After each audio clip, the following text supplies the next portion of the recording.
நம்ம Ashwin sweets and snacks export பண்றதுக்கு 7373041434 மற்றும் www.ashwinsweets.com கான்டாக்ட் பண்ணுங்க.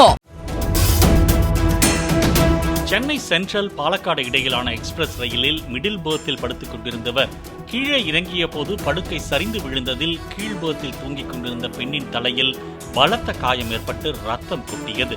சுமார் 1.5 மணி நேரம் ரயிலில் ரத்தம் சொட்ட சொட்ட பயணம் செய்த சூர்யா என்ற அந்த பெண் சேலம் மருத்துவமனையில் சிகிச்சைக்காக அனுமதிக்கப்பட்டார்.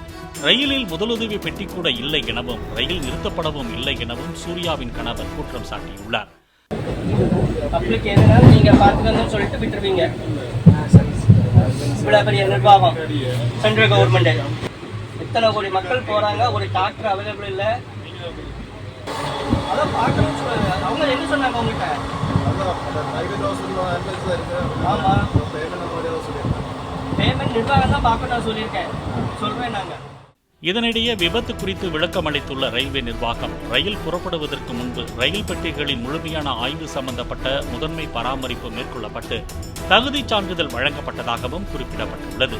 மிடில் பெர்த்தில் பயணித்தவர் சரியாக சங்கிலியை கொக்கியில் இணைக்காததால் விபத்து ஏற்பட்டதாகவும் மற்றபடி படுக்கை உறுதித்தன்மையுடன் இருந்ததாகவும் தெற்கு ரயில்வே கூறியுள்ளது.